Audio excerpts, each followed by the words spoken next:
Noong unang panahon, isang maliit na batang lalaki na nagngangalang Jack ang nakatira kasama ng kanyang ama. Nasisiyahan ang bata sa pagbabasa ng kwento ng mga giant na kinukwento sa kanya ng kanyang ina bago siya namatay. Ang kwento ay ang mga sumusunod.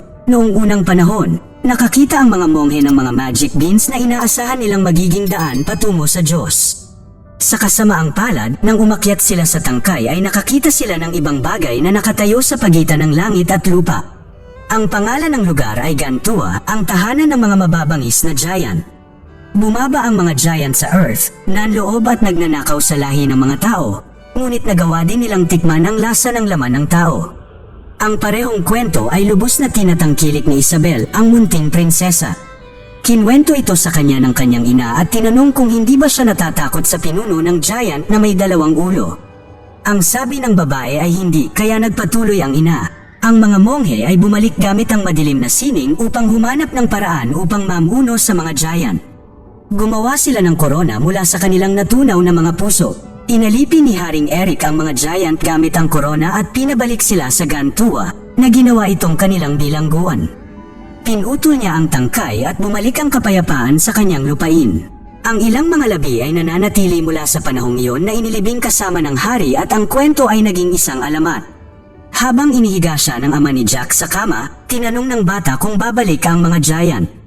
Sinabi niya sa kanya na ang mga tagapag-alaga ng hari na ipinanganak sa dugong Maharlika ay pupuksain sila. Sinabi sa kanya ng kanyang ama na ang mga giant ay hindi totoo. Sinabi ng ina ni Isabel sa dalaga na totoo si Haring Eric sa isang paraan. Siya ay kadugo niya, nang sabihin ng batang babae na nakita niya ang kanyang libingan sa catacomb, na pagtanto ng kanyang ina na siya ay gumagala sa paligid ng kastilyo. Ngunit, hindi siya nagagalit dahil gusto niyang malaman niya ang tungkol sa mundo kung siya ay magiging reyna balang araw at may kapangyarihang gawing mas magandang lugar ang mundo.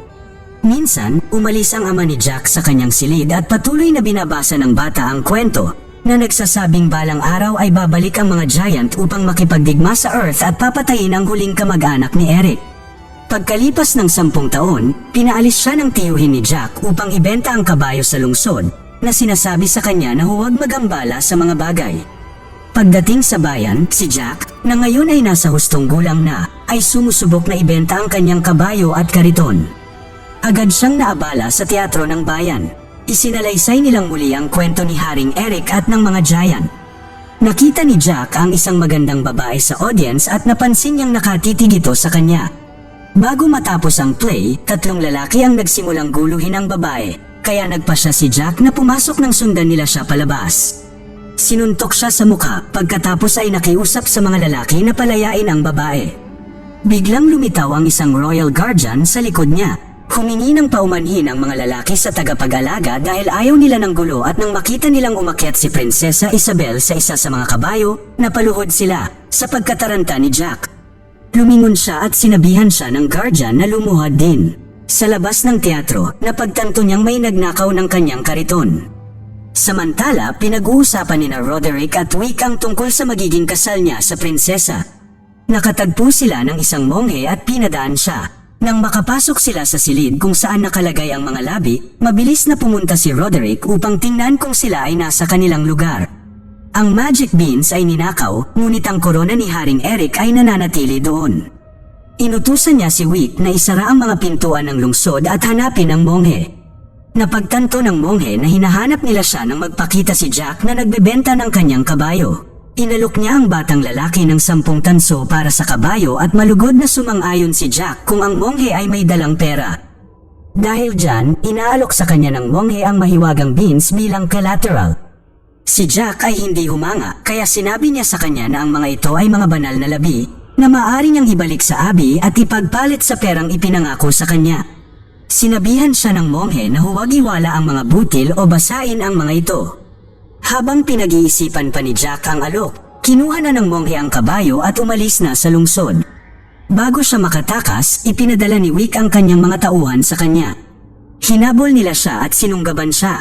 Nang maglaon, bumalik si Isabel sa kastilyo, humihingi ng paumanhin kay Elmont, ang kanyang tagapag-alaga, sa pagpapahirap sa kanyang trabaho. Pagdating ni Jack, pinagalitan siya ng tiyuhin niya sa pagpapalit ng kabayo sa mga butil. Sinabi niya sa kanya na kailangan niyang matuto dahil siya ay 18 taong gulang na. Pinagalitan ng hari ang prinsesa tungkol sa pag-alis sa palasyo nang wala ang mga tagapag-alaga dahil siya ang magiging reyna.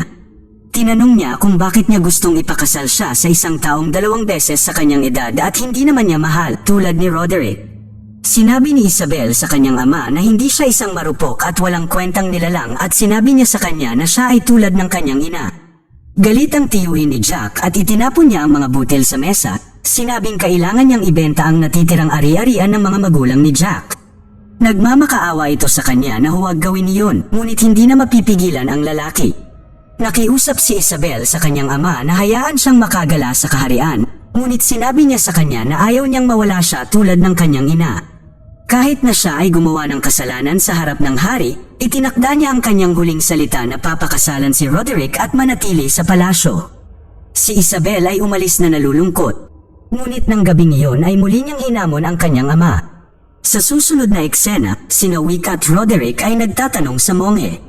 Sinabi niya na dapat ay iniwan nila ang mga butil kung saan sila inilibing dahil ito ay ginawa mula sa dark magic. At ang beans ay hindi makokontrol, kaya pinatay siya ni Roderick. Nang maglaon, nag-aalala si Jack na nasa labas ng bagyo ang kanyang tiyuhin. Kasabay nito, naliligaw ang prinsesa nang makita niya ang mga ilaw sa bahay ni Jack at sinundan ito. Habang si Jack ay naghahanda upang lumabas at hanapin ang kanyang tiyuhin, ang prinsesa ay kumatok sa kanyang pinto. Niyaya niya siya sa loob at nag-usap sila habang ang lupa sa ibaba ng bahay ay napupuno ng tubig at papalapit sa isang magic bean. Nag-uusap sina Jack at Isabel tungkol sa mga libro at pakikipagsapalaran. Sinabi niya sa kanya na nakipag-away siya para sa karangalan ng prinsesa sa palengke na parehong nagpapanggap na hindi nila nakikilala ang isa't isa. Tinanong siya ni Jack kung ano ang tinatakasan niya. Sinabi niya na naghahanap lamang siya ng pakikipagsapalaran at lumuhad si Jack na ipinaalam na alam niya kung sino siya. Sinabihan siya ni Isabel na tumayo at pagkatapos ay pasalamatan siya sa pagtatanggol sa kanyang karangalan. Sinisimula ng buto ang pag-usbong nito sa ilalim ng bahay, ngunit hindi pa rin alam ng dalawa ang mga ito. Ibinigay niya sa kanya ang kanyang paboritong libro tungkol sa mga giant at sinabi sa kanya na umaasa siyang makikita niya ang kanyang hinahanap. Biglang nagsimulang yumanig ang bahay at napunit ng isang higanting tangkay ang mga sahig habang umaakyat ito sa langit. Si Jack ay itinapon sa labas at si Isabel ay nakulong sa farmhouse. Napulot siya ng tumataas na beanstalk at tumalon si Jack dito para matulungan niya si Isabel. Patuloy na tumataas ang bahay nang sa wakas ay nakabalik si Jack sa bahay at sinubukang pumasok sa loob. Binuksan ni Isabel ang pinto, halos itulak siya. Hinawakan niya ang kamay nito, ngunit nahulog pa rin siya sa tangkay ng bean, dala ang pulse arrows ng kanyang ina. Nakarating si Jack nang ligtas pabalik sa paanan ng tangkay ngunit nahimatay siya. Kinaumagahan, ginising siya ng hari at tinanong kung bakit nasa kanya ang pulse arrows ng kanyang anak.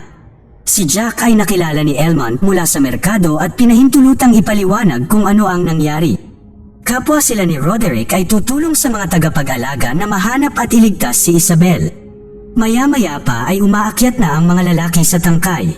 Malinaw na may iniisip si Roderick. Tinanong ni Jack si Elmont kung ano sa palagay niya ang nasa itaas, ngunit ang tagapag-alaga ay hindi naniniwala sa mga giant.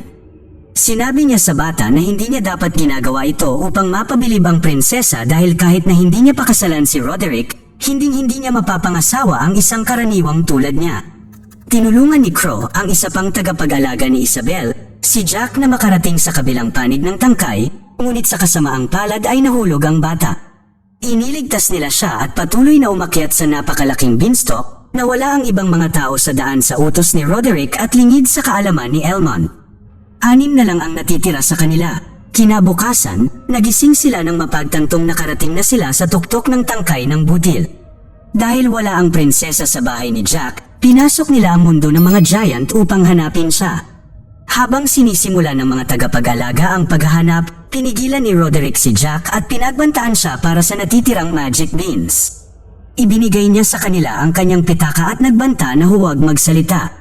Itinago ni Jack ang isa sa mga beans at inilagay ito sa kanyang locket. Nakahanap sina Elmont at Crow ng clue na iniwan ni Isabel para mahanap ang daan pabalik.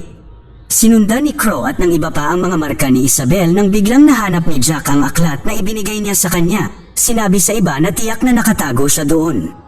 Nakita nila ang ilang mga sirang sanga at inaakala ni Jack na may malaking bagay na humila sa kanya palabas ng kanyang pinagtataguan at malamang na siya ay nasa problema. Inutusan ni Elmont ang mga lalaki na hatiin sa dalawa ang grupo. Siya, sina Crow at Jack ay nakahanap ng ilang tupa at sinubukang hulihin ang isa at gumawa sila ng bitag. Sinimulan putulin ito ni Elmont nang may mapansin siyang papalapit. Nang makita nila ito, nagtago sila agad mula sa giant na lumalapit sa kanila. Kaya nitong kumain ng tupa ng isang buo, pagkatapos ay kinuha niya ang mga nahuli ni Crow at nahanap siya. Tumatakbo ang lalaki, ngunit ang giant ay nakarating sa kanya sa ilang hakbang. Habang naghahanda itong kainin si Crow, tumakbo si Elmont sa kanya at sinaksak siya, ngunit sinipa lang siya nito at tumalsik. Kinuha silang dalawa ng giant at dinala sila, kaya sinundan nito ni Jack. Samantala, ang kabilang grupo ay nakarating sa isang talon, kaya sinabihan ng tagapag-alaga si Roderick na maupo at magpahinga habang naghahanap siya ng ibang paraan. Nilinlang nila siya at itinulak siya palabas ng bangin. Biglang hinawakan ng isang giant si Wick at kinain. Lumitaw ang isa pang giant, ngunit kinuha ni Roderick ang korona sa tamang oras at pinamamahala ang iligtas ang kanyang sarili. Sinundan ni Jack ang giant sa isa sa kanilang mga lungsod. Kasabay nito, si Isabel ay pinananatiling bilanggo ng isang giant na nagtatanong sa kanya kung paano siya nakarating doon. Ngunit hindi siya sumasagot. Nang tinanong siya nito tungkol sa iba pang darating para sa kanya, sinabi niyang nag-iisa lang siya. Ngunit ang dalawang ulo na giant na si General Fallon ay alam na si Isabel ay apo ni Haring Eric. Ipinakita niya ito sa kanyang mga tauhan na sinasabing bumalik na ang mga tao. Biglang dumating din ang isang giant na dala si Crow at Elmont doon. Tinanong ng pinuno ng mga giant ang dalawa at nang lumaban si Crow sa kanya ay kinain siya nito. Sinundan ni Jack ang kaguluhan sa malaking lungsod ngunit kailangan niyang magtago mula sa dalawang giant bago siya makarating doon. Binyantaan ng general si Elmont na kakainin niya si Isabel kung hindi niya sasagutin ang kanyang mga tanong at nakipagtalo sa isa pang giant sa karapatang siya na gagawa noon at biglang nagpakita si Roderick na suot ang korona. Lahat ng mga giant ay lumuhad sa kanya, maging ang general. Masaya si Elmont nang nagpakita siya, ngunit si Roderick ay naupo lang sa trono. Sa gulat niya at ni Isabel, inutusan ni Roderick ang mga giant na ipaglaban siya bilang kanilang hari at sakupin ang Earth bilang kanyang hukbo. Sinabi niya sa kanila na maghanda para sa laban sa madaling araw. Ngunit hindi yun gusto ni General Fallon. Samantala, nahanap ni Jack ang silid ng lahat ng mga kayamanan na ninakaw ng mga giant. Pagkatapos ay tumingin siya sa paligid ng lungsod at narinig si Isabel na nagmamakaawa para sa kanyang buhay habang siya ay dinadala. Siya at si Elmont ay inihahanda para kainin. Dumating si Jack para iligtas sila habang may hinahanap ang giant na tagaluto. Hindi niya mailabas si Isabel kaya pumunta siya kay Elmont at binigyan siya ng kutsilyo. Bumalik ang giant, halos patayin si Elmont gamit ang isang giant toothpick. Pagkatapos ay inilagay siya sa oven. Bago siya maluto, umakyat si Jack para kunin siya habang sinusubukan niya na palayain ang sarili sa oven.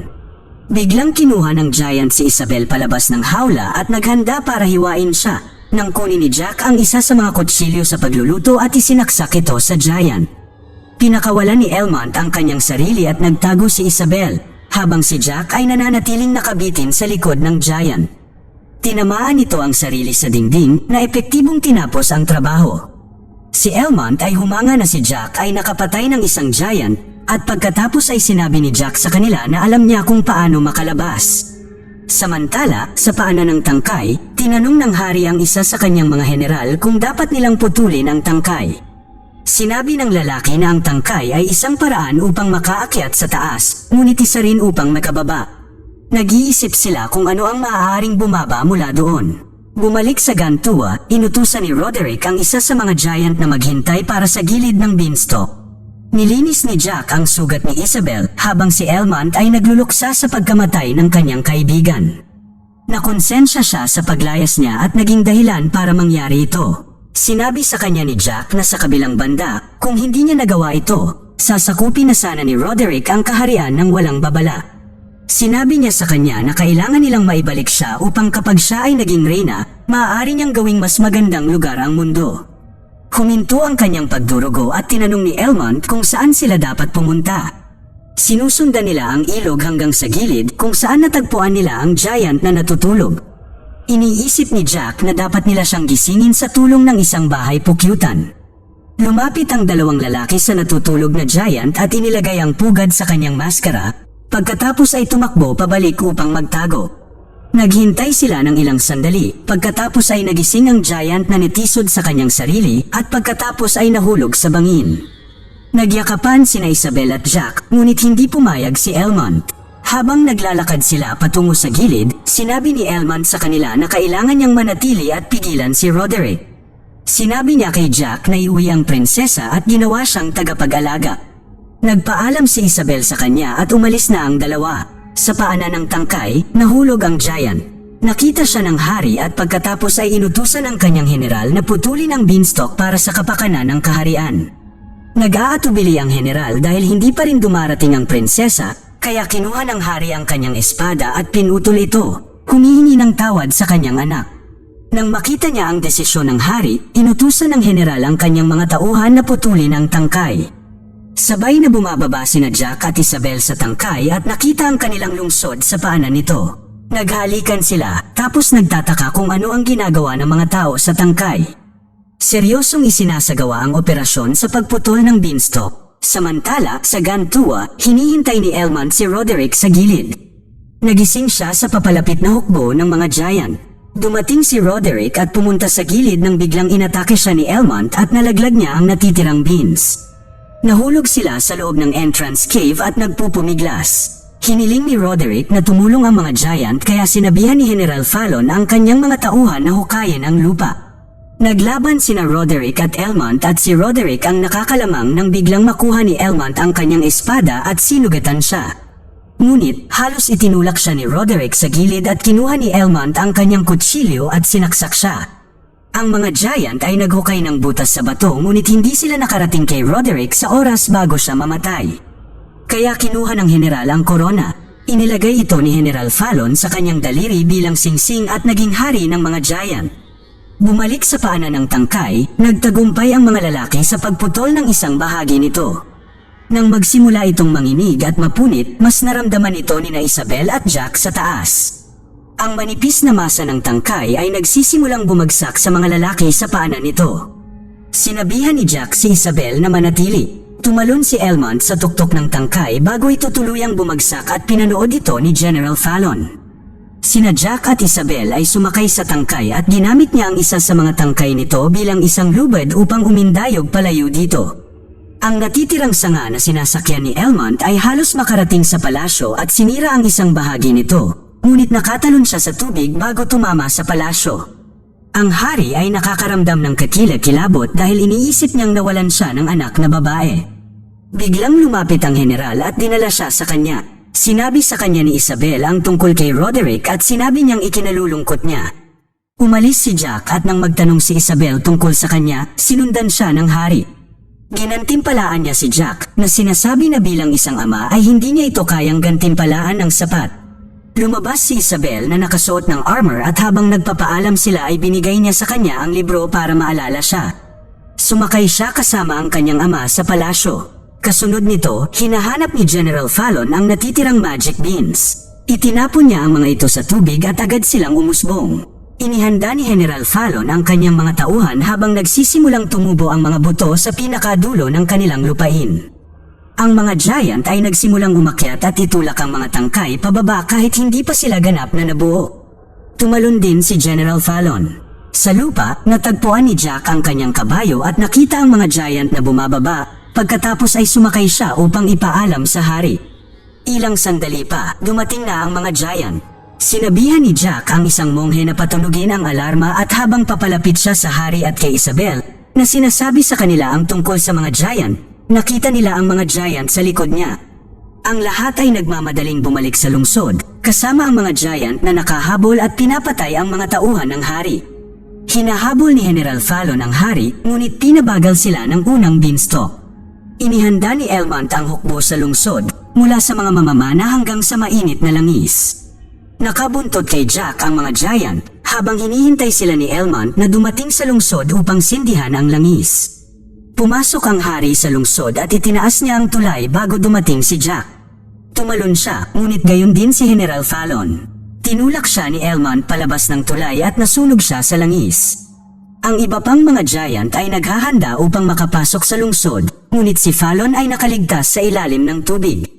Muling nakipagtagpo si Elmont kina Jack at Isabel. Sinabi niya sa hari na hawak ng mga giant ang korona at bigla silang naghagis ng kampana sa lungsod. Pagkatapos ay naglagay sila ng hook sa tulay. Sinabihan ng hari si Isabel na pumunta sa kanyang silid at sindihan ang isang beacon upang bigyan ng babala ang ibang mga kaharian. Sinabihan niya si Jack na bantayan siya. Si Elmont at ang iba ay namamahala sa paghawak sa tulay. Inakay ni Isabel si Jack sa isang shortcut sa pamamagitan ng libingan ng mga royal at nadaanan nila ang libingan ni Haring Eric. Nakarating sila sa royal chamber nang marinig nila ang isang bagay sa ilalim ng sahig. Tinulak ito ni General Fallon at tumakbo sila. Patuloy na sinusubukan ng hukbo na pigilan ang mga giant, ngunit patuloy lang silang nababawasan ang kanilang mga hanay. Inihagis nila ang mga nasusunog na puno sa lungsod. Ang mga tao ay nagpaputok sa mga giant gamit ang mga sibat at sa wakas ay gumawa ng ilang pagbawi sa labanan. Ngunit ang mga giant ay lumalaban pabalik at sinira ang kanilang mga sandata. Naamoy ni Fallon ang prinsesa habang nagtatago sila ni Jack sa robe ng hari. Nahanap niya sila at tumakbo sila paakyat sa isang masikip na hagdanan. Sinira ni Fallon ang isang pader para makarating sa kanila at sinunggaban si Isabel. Pagkatapos ay sinunggaban din si Jack nang sinubukan niyang patayin ito. Habang lulunukin na ng buo ng giant si Jack, inilabas niya ang natitirang magic bean at itinapon sa kanyang bibig. Ang buto ay nagsimulang umusbong sa kanyang tiyan at tumubo sa kanya, pinatay siya at sinira ang palasyo sa proseso. Habang ang mga piraso ng giant ay bumabagsak sa paligid ni Jack at Isabel, ang kanyang kamay na may korona ay bumaba sa tabi ni Jack. Samantala, hinihila ng iba pang giant ang tulay pababa, kaya isinara ng mga tao ang mga pinto sa lungsod. Ang mga lalaki ay naghanda para sa pagdating ng mga giant at naghihintay sa kanilang paglusob. Biglang, nakita nila ang beanstalk na naghihiwalay sa palasyo at ang mga giant ay binitawan ang kanilang mga sandata, pagkatapos ay lumuhad sa harap ng hukbo ng tao. Lumitaw si Jack na suot ang korona at hinawakan ni Isabel ang kanyang kamay. Makalipas ang ilang taon, binabasa ni Jack ang pagtatapos ng kwento sa kanyang mga anak, kung saan ang mga giant ay pinabalik sa kanilang lupain at pinakasalan ng prinsesa ang kanyang prinsipe sa bukid. Ang mga bata ay nagtanong tungkol sa korona, nag-aalala na ang mga giant ay babalik, ngunit sinabi niya sa kanila na ito ay nasa isang ligtas na lugar habang sinasamahan sila ni Isabel. Isinalaysay muli ni Jack sa kanila ang kwento ng mga giant, habang nakikita ang muling pag-aayos ng korona, na naging kung ano ang hitsura ng Imperial State Crown ngayon. Ang korona ay nakikita sa kasalukuyang panahon bilang isang gabay na nagsasabi sa ilang mga mag-aaral tungkol dito. Ang ligtas na lugar kung saan ito gaganapin ay sa Westminster Abbey sa London. Mag-subscribe para sa higit pang mga video na tulad nito, i-on ang notification at mag-iwan ng like para matulungan ang aming channel. Salamat sa panunood!